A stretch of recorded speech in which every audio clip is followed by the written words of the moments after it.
నిమ్మరసం, ఉసిరి రెండూ కలిపి తలకు పట్టిస్తే తల వెంట్రుకలు రాలడం ఆగి తలలో చుండ్రు పోయి తల ఒత్తుగా పెరుగుతుంది. నిమ్మరసంలో తేనెను కలిపి తీసుకుంటే నాలుక పిడచకట్టుకుపోవడం, గొంతు ఎండిపోయినట్లు అవ్వడం తగ్గిపోతుంది. అంతేకాకుండా చలువ కూడా చేస్తుంది. చర్మానికి మృదుత్వాన్ని కలిగిస్తుంది. కందరీగ, తేనెటీగ లాంటివి అప్పుడప్పుడు మనల్ని కుట్టినప్పుడు ఆ బాధ చాలా విపరీతంగా ఉంటుంది. అలాంటప్పుడు నిమ్మ చెక్క ఒకటి తీసుకుని ఎక్కడైతే కుట్టిందో దానిపైన బాగా రుద్దితే ఆ బాధ నుండి మనకి ఉపశమనం కలుగుతుంది. గోరు చుట్టూ ఏర్పడినప్పుడు నిమ్మకాయలకు వేలుకు సరిపడా ఒకవైపు గుండ్రంగా కట్ చేసి వేలుకు టోపీలా తొడిగినట్లయితే ఆ నొప్పిని నివారించడమే కాకుండా గోరు చుట్టూ కూడా త్వరగా తగ్గిపోతుంది. నిమ్మరసంలో చిటికెడు పసుపు కలిపి ఆ మొటిమల మీద దానిని తరచూ రాస్తూ ఉంటే మొటిమలు క్రమేపీ తగ్గుముఖం పడతాయి.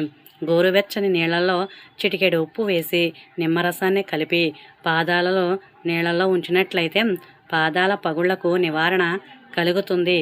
నిరాహార దీక్షలో ఉన్నవారు దీక్షను విరమించేటప్పుడు మొదటిసారి నిమ్మరసాన్ని తాగిస్తారు. ఎందుకంటే వాళ్ళలో ఉండే శక్తిని బలహీనపరచకుండా నిమ్మరసం రక్షిస్తుంది. వేవిళ్లతో బాధపడే గర్భిణీ స్త్రీలు, అనారోగ్యం నుంచి కోలుకున్న కొంతమందికి నాలుక చప్పబడిపోయినట్టుండి నోటికి ఏదీ తినాలనిపించదు.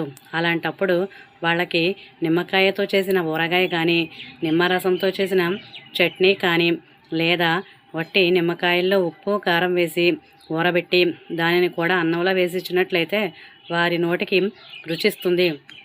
వారు ఆహారం తీసుకోగలుగుతారు. గోరింటాకు పొడిలో కొంచెం నిమ్మరసాన్ని కలిపి చేతులకు పెట్టుకుంటే ఎర్రగా పండుతాయి.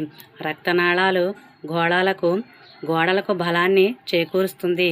ఎండిన నిమ్మ చిప్పలను మెత్తగా పొడి చేసి సున్నిపిండిలో కలిపి ఒళ్ళు రుద్దుకుంటే చర్మం కాంతివంతంగా కనబడుతుంది. ఎండిన నిమ్మచిప్పల పొడి, ఉప్పు కలిపి పళ్ళు తోముకుంటే పళ్ళు తెల్లగాను ఆరోగ్యంగాను ఉంటాయి. ఆహార పదార్థాల్లో నిమ్మరసాన్ని చేర్చడం ఎంతో ఆరోగ్యకరం. దోసకాయ రసంలో నిమ్మరసాన్ని చేర్చి అందులో పసుపు, మెత్తటి శనగపిండి చేర్చి ముఖానికి పట్టించి 10 నిమిషాల తర్వాత మొహాన్ని కడిగితే ముఖ వర్చస్సు, సౌందర్యం, మృదుత్వం పెరుగుతాయి. తలకు నిమ్మరసాన్ని మర్దన చేసినట్లయితే మాడుపోటు తగ్గుతుంది. నిమ్మరసంలో సోడాలు కలిపి తాగినట్లయితే అది అసిడిటీకి నివారణకు తోడ్పడుతుంది. ఇంకా నిమ్మకాయతో ఎన్నో అద్భుతాలున్నాయి. మెడ నల్లగా ఉన్నప్పుడు నిమ్మకాయలో పసుపు వేసి రుద్దితే క్రమేపీ నలుపు పోతుంది. Thanks for watching. Please subscribe my channel. Please.